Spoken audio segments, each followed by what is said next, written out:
Marhaban ya Habib, marhaban ya Habib, ahlan wa sahlan. Ana ada min al-mumathil min Indonesia, ana ba'd min al-mumathil min Indonesia, wa ana kadhalika indi al-walad الآن يدرس في تريم هذا سنتين هناك. دعوتكم أنا أريد ولدي يدخل إلى دار المصطفى يا حبيب. دعوتكم يا حبيب. حبيب apa katanya? Dia adalah apa namanya memiliki anak di di Tarim, sedang menuntut ilmu dan berharap anaknya bisa belajar di tempatnya Al Habib Umar. Masya Allah. Oh gitu Pak Ang? Ya. Oh gitu Man. Dahin fi Ma'had Al-Idrus ya Habib. Habib, saya bahasa Indonesia aja deh ya. Nah iya gitu. Ya. Kita nggak ngerti Pak Ang. Astagfirullahaladzim. Nggak ngerti. Ya Habib, kami ini entertain yang mungkin dekat sekali dengan kemaksiatan, dengan dosa. Mungkin sebagian kami juga banyak yang berangkat umrah, banyak yang bisa berangkat haji. Setelah umrah kami merasa seperti malaikat. Tapi seminggu, 2 minggu, sebulan, 3 bulan setelah itu rasanya malaikat itu hilang sama sekali ya Habib. Terus bagaimana kami untuk memanage iman kami supaya iman kami ini kalaupun berkurang jangan berkurang banget gitu ya Habib.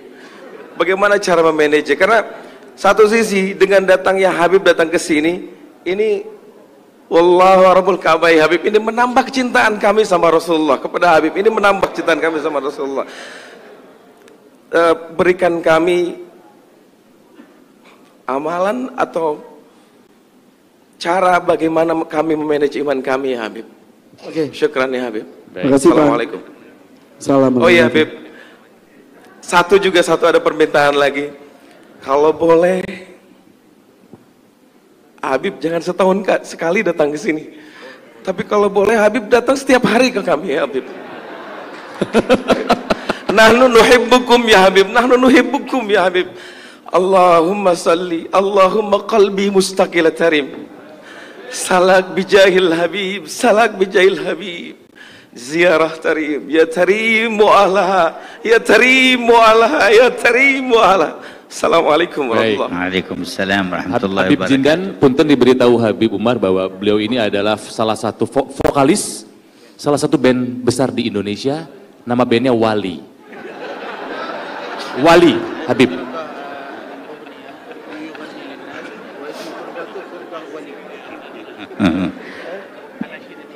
Barakallahu fika wa fi waladik. Amin ya Allah. Semoga Allah memberikan keberkahan kepada kalian. Masya Allah.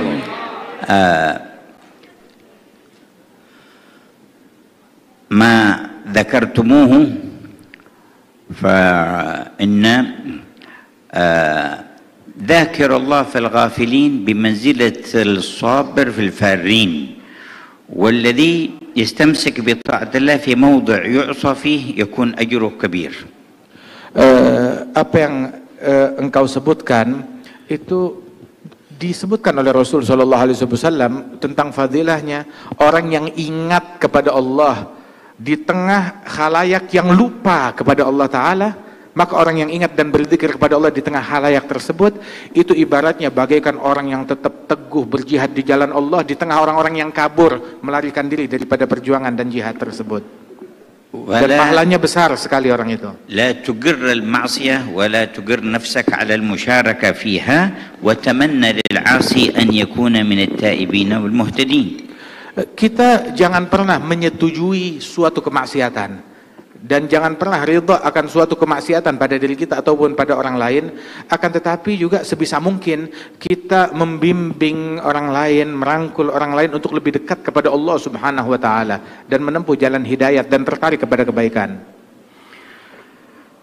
ومهما رجوت أن ينتفع بك أحد أو تكف بعض الشر أو تقرب أحدا إلى الخير فانوي هذه النية لتحصل لك الدعوة إلى الله.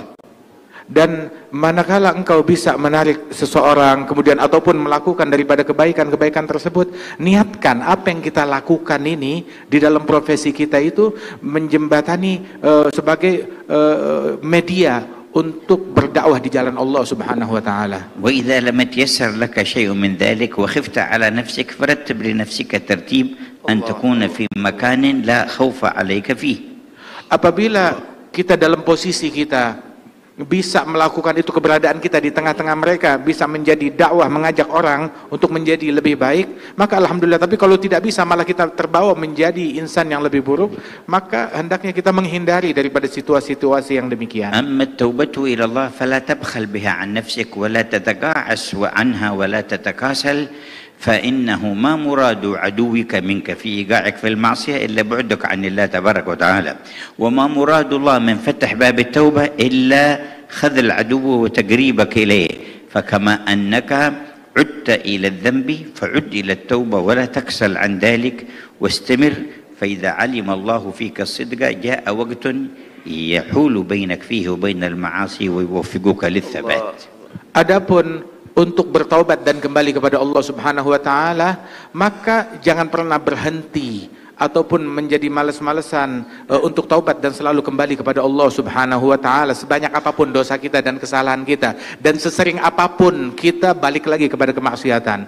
Sebab syaitan itu dia punya misi untuk selalu menjebloskan seseorang dalam kemaksiatan. Dan setan ini musuhnya Allah Ta'ala. Dan Allah Ta'ala bukakan pintu taubat seluas-luasnya untuk menggagalkan upaya syaitan.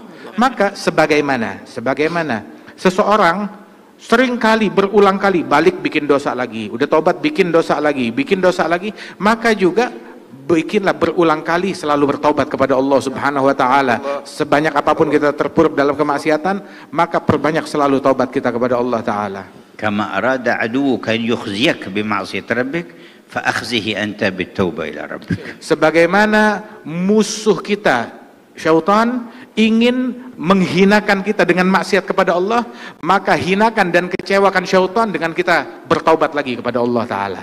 ولما جاء بعض السفهاء فسب صالحا من الصالحين فقال له هذا صالح لأغيظن من أمرك بسبي أنت في حل وأنت مسامح وغفر الله لك.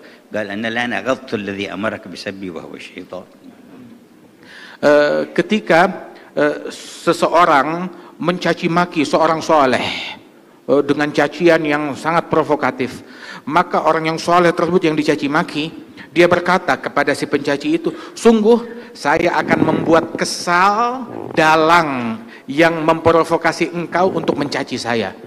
Dengan apa membuat kesalnya? Yang dalang yang membuat engkau kesal, yang membuat engkau mencaci saya adalah syaitan, dan saya akan mengecewakan dia dengan saya memaafkan engkau, dan saya bersihkan hati saya terhadap engkau, tetap saya cinta kepada kamu, sehingga syaitan kecewa dan gagal upayanya. ويعينك على تطهير قلبك وعلى سرعة النور إليك أن تقرأ اسم الجلالة اسم ربك الله الله الله بمد اللام وسكون الهاء 66 مرة كل ليلة. Dan sungguh di antara hal yang membantu kita untuk istiqamah, membersihkan hati kita dari keinginan kepada selain Allah Ta'ala dan kecenderungan untuk menyimpang dari jalan Allah Ta'ala, itu yang bisa membantu kita itu adalah dengan kita banyak berzikir Allah, Allah, Allah. Itu yang mengikis segala kecenderungan kepada selain Allah dari hati kita. Kalau perlu kita ulang-ulang sebanyak 66 kali. وتقرأ 7 مرات من سورة الناس في الصباح وفي المساء. Dan memperbanyak membaca surat An-Nas. Kita baca surat An-Nas marah wahidah. 7 مرات. Membaca surat An-Nas sebanyak 7 kali di pagi hari dan 7 kali di sore hari membaca surat An-Nas. وبعد كل صلاة آية الكرسي مرة واحدة. Dan yang membantu istiqamah kita pun juga mensucikan hati, setiap habis sholat 5 waktu baca ayat kursi 1 kali. ومرحبا بولدك يكمل دراسته في دار العيدروس ويتحول إلى دار المصطفى. Dan saya menerima anakmu apabila dia sudah menyelesaikan pelajarannya di Darul Aidrus, dia boleh datang kapan waktu ke Darul Mustafa. وأنت في وقت تزور دار المصطفى ويكون حالك أحسن وأحسن. Dan kamu nanti suatu waktu insya Allah bisa datang berziarah ke Darul Mustafa, dan keadaanmu insya Allah akan jauh menjadi lebih baik dan makin dekat lagi kepada Allah. Amin ya Allah, amin ya Allah. Baik. Faang, kenapa? Habib, نرجو أن تأتي سنة الآتية مثل هذه يا حبيب. إن شاء الله كلما جينا وجدنا الفرصة نعقد الاجتماع معكم إن شاء الله تعالى، وكذلك في أوقات أخرى ينوب عنا من أحبابنا وأخواننا من يجالسكم في الله تعالى. Amin. Insya Allah nanti kapan waktu kita datang ke sini lagi, dimudahkan waktu bisa berjumpa lagi, duduk bersama-sama, dan juga insya Allah majelis yang semacam ini tidak selesai di sini saya, tetapi berkelanjutkan dan di follow up untuk kedepannya.